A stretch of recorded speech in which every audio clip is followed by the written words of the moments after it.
lost her mind. I don't know how else to say it. That's Charles Vallow, Lori Vallow Daybell's fourth husband. She thinks she's a resurrected being and a god. It's January 31st, 2019. He's called police to his home in Gilbert, Arizona. So what's going on tonight? He tells them he just returned from a business trip to find his truck missing from the airport. Their joint account is drained. He's locked out of his home, and his kids aren't answering his calls. He blames it all on his wife.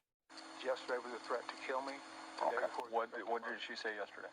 She said, "You're not Charles. I don't know who you are, what you did with Charles, but I can murder you now with my powers."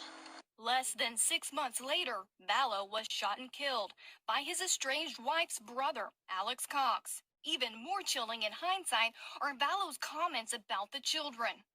So how does she pose a threat to your children? I don't know what she's going to do with them. Charles' sister hears the desperation in her brother's voice. That's how he was, always well-spoken, always, he was in control. Yeah, and Absolutely. he just didn't he handled situations, and then he'd fall apart later. I love her to death. This is killing me, officer.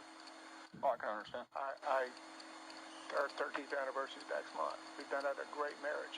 All of a sudden, the last month, it just blew up. Mm-hmm. She just lost connection. The couple married in Las Vegas in 2006, according to court records. They met through mutual friends in Texas, where they both lived. Vallow was born and raised in Lake Charles, Louisiana, a star athlete who went to college on a baseball scholarship. His obituary says he was drafted to play semi-pro baseball in Houston in 1977, then turned to a career in financial consulting. Vallow had 2 sons from another marriage. Then he and Lori adopted Joshua Jackson, or JJ, his sister Kay's autistic grandson.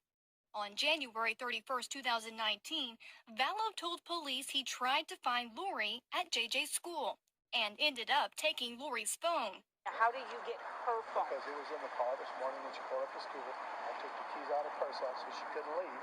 That's when I called you guys. Okay. Somehow she has a pair of keys and left.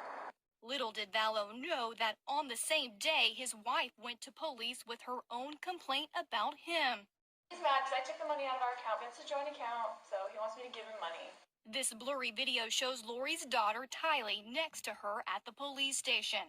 I caught him cheating, and I had evidence, and I told him about it. And he travels a lot for business, so I told him about it and told him not to come home, and that his stuff would be gone, and that his car would be gone, and I was... So he's a little mad. It was not the first time Vallow faced allegations of infidelity. His ex-wife told Inside Edition that he was to blame for their short-lived marriage in the 1980s. There were many affairs or many relationships, and maybe not even relationships, maybe just call them flings, that had happened since the time we were married. Nevertheless, it was Charles Vallow who tried to end the marriage with Lori first. In a petition filed February 11th, 2019, he repeats what he told police in January. Her religious stuff is gone way off the deep end. But Vallow was killed before the couple formally parted ways. What happened today? How did it get to this? He came at me with a bat. I just went back to the living room. Like, what is your problem? With the gun again? Yes. And I said, I want you to put that bat down. And he wouldn't do it. And he's like, dude. And he came at me with the bat again after he'd already hit me in the head. So I shot him to stop him. Okay, and then what happened? That was it. Vallow's loved ones aren't buying it. If he took a bat and hit you with it, there'd be nothing left. You wouldn't be alive. And so that show that was put on that day, that gentleman sitting on the curb is absolutely a show.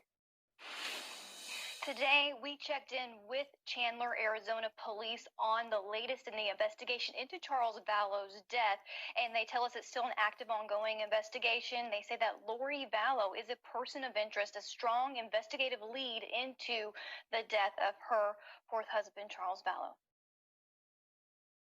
Yeah, it's so tragic listening to his words, Ashley. When you hear Charles Vallow, everything he's saying ends up in some way becoming true. He knew what was happening, sort of. Yeah, and that is so hard for the police. I mean, anyone will tell you, Vinny, I know you've heard this from all of your colleagues who practice law, that the very worst and most difficult aspect of practicing law is family law. And so the majority of those police calls that go out regarding these domestic issues, they all sound like that. And a lot of people say, I'm worried about my kids. But my God, looking back in retrospect, when he says he has these concerns, it is just a gut punch to see that on video today, knowing where those kids ended up and how their remains were treated. That's the other aspect, just how viciously those remains of Tylee were treated and how just unsanctimoniously they were just buried with pets and wrapped in garbage bags. It's just heartbreaking on all levels. Absolutely. Thank you, everyone. We are